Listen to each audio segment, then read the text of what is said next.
Alright, you guys, welcome back to another Project by Jay, and for today's project we are continuing with the BMW. So here's what we got so far. Upon coming to the car, because it's been raining, so the driveway's been wet lately, so I couldn't even tell. But you guys look underneath, there's actually a wet spot or drip, that dark spot right there. So I can't tell if that's coolant or if that's oil. And then again, it has this under tray cover that we haven't even looked into. The only time we jacked the car was just to switch out that spare tire. That's about it. That's as far as we got for underneath. And then as you guys can see under here, it's missing the whole wheel cover right here, which is also responsible for the ambient air temperature sensor. So I'm trying to look for it right now, but there's two wires. If you guys, I'll zoom in.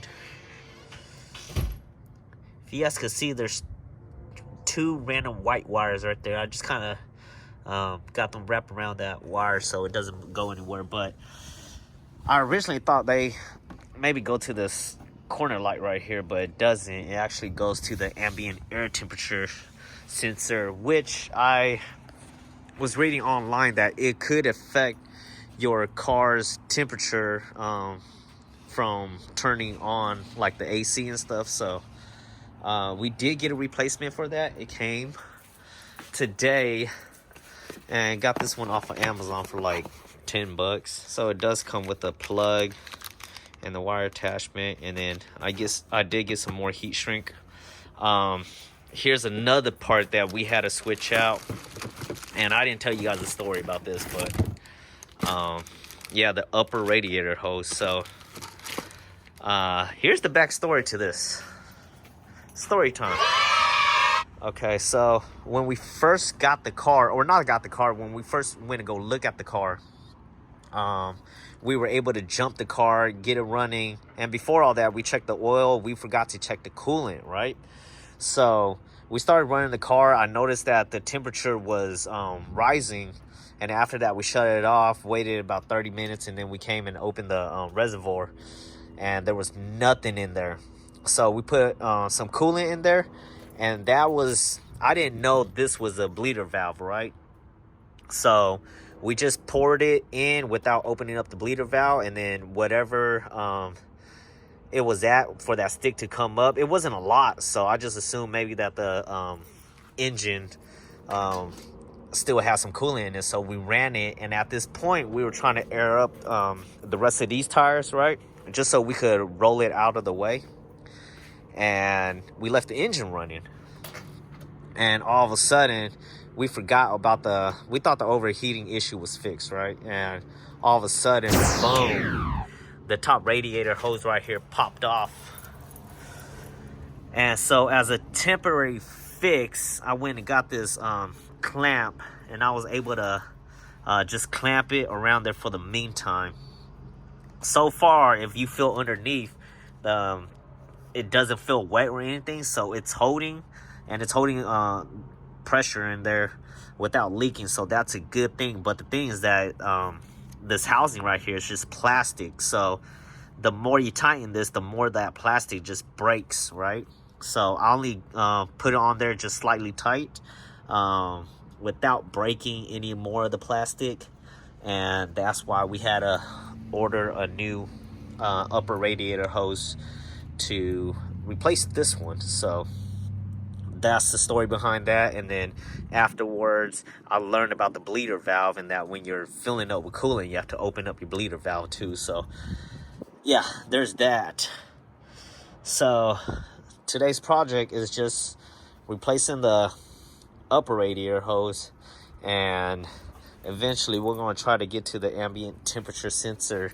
As I said, I am missing the wheel cover right here where the sensor would sit, so I'll probably have to like zip tie it to the bumper or something where it's exposed to the outside temperature. Maybe I'll just like pop it off to the side of this grill and zip tie it or something. We'll figure that out when we get there. But for now, we'll have to drain some of the coolant, so That way we could take off the upper radiator hose. And from my understanding, we just got to take off the air box, this, just to make it easier, because we do need access on this side. Okay, I just want to show you guys really quick. So I just opened up the coolant tank, right? You look at the liquid, it's pretty much down there. And it even looks a little muddy. I don't know what that's about, but it looks like we should be able to remove the upper radiator hose without having to drain anything. So I'm gonna go ahead and do that. First, remove all this stuff. Okay, I lied. Even though it looked like the coolant is low down there and it doesn't reach up here, there's actually coolant in there.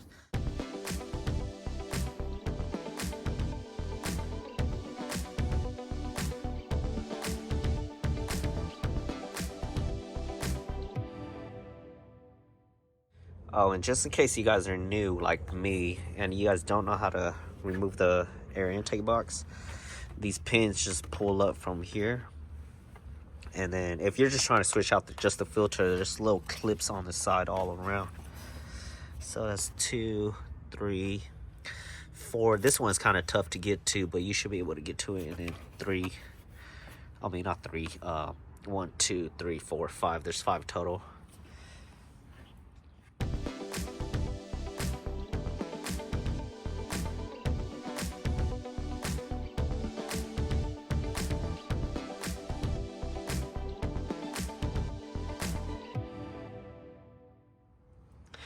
And to show you guys how I removed this, because I know it was in time-lapse mode, the upper radiator hose, there's little clips on them, little metal clips, and this one just pulls out this way, and then you have to wiggle with this back and forth to get it off. And the same thing here, there's a clip here and another one right there, and these one you just pull up and then you have to wiggle it off.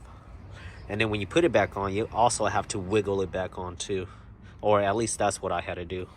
All right, so finally got it off. It took me a while, but as you can see, it's pretty old and it's brittle. Look, I'm just pushing it and it already broke. So it's a good thing we're about to replace it. And it's always good to take the new one and line it up with the old one and make sure they're the right shape.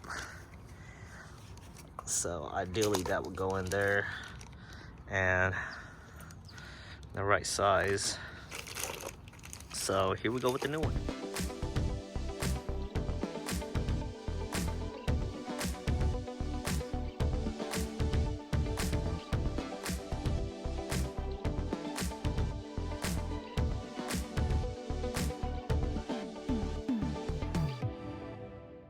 Alright, so I don't know if you guys caught that. Since it's on time lapse, it just goes by really quick, but yeah, I learned that you can't just slide this back in. You have to like wiggle it back and forth just to slowly get it to go over to where you can finally put the clip inside. And then you guys remember in the last episode where I was like, yeah, the struts for the hood are bad. I don't know if you guys saw it on time lapse, but yeah, the hood also fell down on me.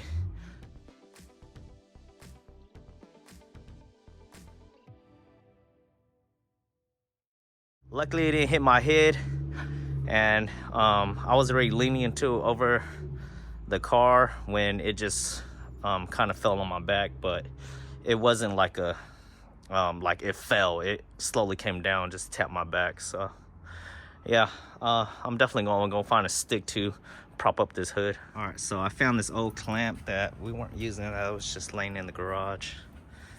Came in. Yep, it should be propped up now. So next is just putting everything back, pretty much reverse order. And since we lost a little bit of coolant, I'm gonna go ahead and actually use the bleeder valve now and refill it back up with coolant.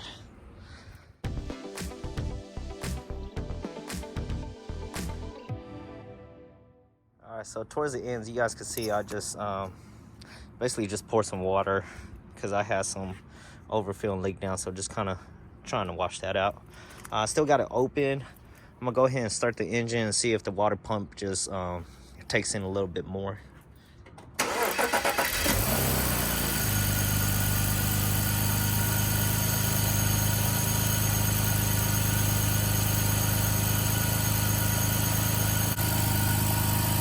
So I'm not sure how that bleeder valve works. I don't know if I'm supposed to leave it open while I turn on the engine or close it, but from what I just been seeing, people just been filling it up until it overflows and then they just close it back right away. So you guys can see the water is still there. See a little bit of air bubbles coming up. Let it run for a while and work it through and see what happens. All right, it's been running for a while. I haven't seen any more air bubbles come up, so I think we're good to close it. All right, it's closed. I'm gonna go ahead and just wash it down with some more water.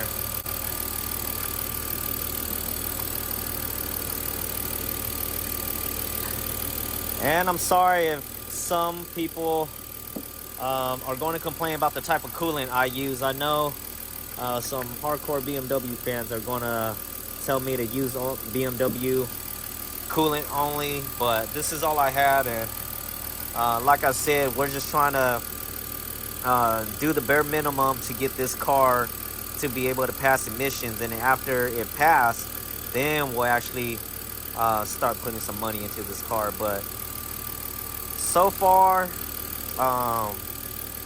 the car drives really smooth, really smooth. So for a car that sat around for 3 years, it drives really smooth. So I can see why a lot of people like BMW. Yeah, I mean, the transmission shifts smooth. Really, you can't even tell that you're speeding because it rides so smooth. And for an old car, I'm pretty impressed. So I get what the rave is all about. Okay, so now that we got that figured out, I'm gonna go ahead and get the car up on ramps and then try to get underneath this driver wheel. I'm going to figure out how to piece this ambient temperature sensor back on. So so far both the wires are white, and the replacement I got, they're both black. So I don't think there's really a wrong way to put it in as long as the circuit completes itself. So we'll test that out.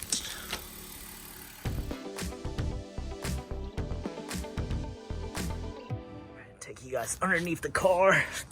This is gonna be my first time seeing underneath too, so whatever I see is gonna be whatever you guys see.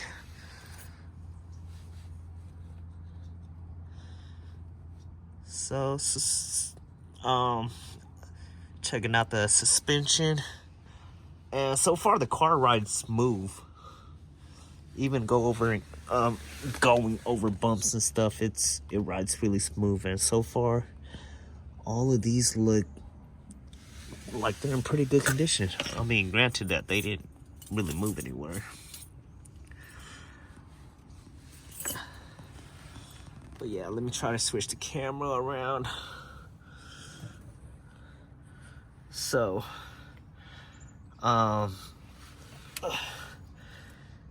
this piece broke off, so it's kind of, this cover right here, or this under tray cover, it's kind of just tied up with a shoestring. But anyhow, let me show you guys the white wires.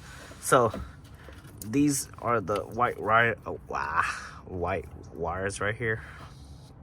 And I got them black tape, basically just to cap them off, right?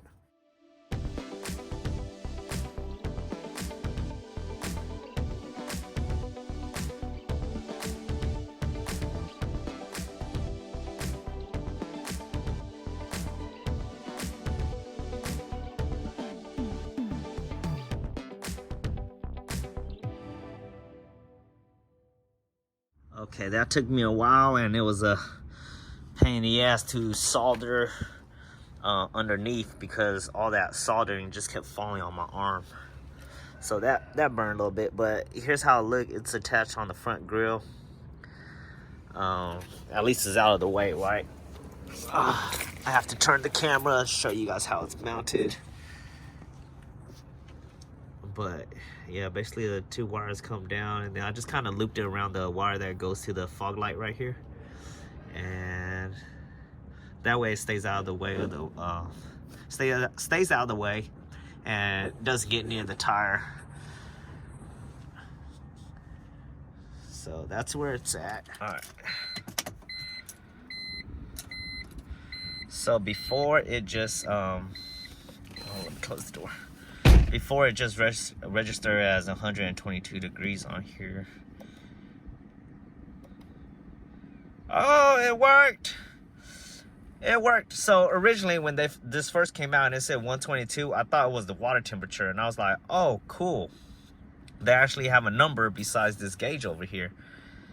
But it wasn't. That just meant it was faulty, and of course more research into it, and I realized that, oh, that explains why there's just 2 random wires hanging in the driver's side over there. And yeah, so there we go. That's 2 things knocked out for today. It does look like I am missing that cover for where the oil drain is, which is fine. But it does concern me if you look under there. Here, I'll try to get a closer look. But first I wanted to see the bottom of this tray, see if there's, I mean, besides all this gunk. So eventually we're gonna have to take this off and wash all these components underneath. But yeah, and this is just water, right? But once you get towards over here, you could definitely tell that this is oil. So the car is leaking oil, but you can see it's all wet. Look towards the back over there, it's all wet too, and that's definitely oil. So you can see under here it's all shiny, and that explains that puddle right there. So there's definitely oil on the driveway. Oh, and by the way, just in case anybody's wondering, these are Rhino brand ramps, and these are simple. I don't have to jack up the car, and usually I just use this for the CRV to get it up on here so I could do oil changes, and it makes it easy. It creates enough room that I'm able to just slide underneath, especially with the creeper, which is somewhere in the garage. That's why I just grabbed a piece of cardboard instead. It was much quicker. All right, so I just took it around the block, or not around the block, actually down the street, and the weird thing was that the airbag light popped up, and I only noticed it when I was at a red light, and then as soon as I started driving, probably got up to like 10 miles per hour, boom, it just disappeared. And then it came back when I was at a stop again. Look, it just popped up again. That's weird. I don't know what the problem is. I don't know if it's intermittent, or if the sensor under the chair is going off or something, but that's kind of weird. And then it'll just disappear.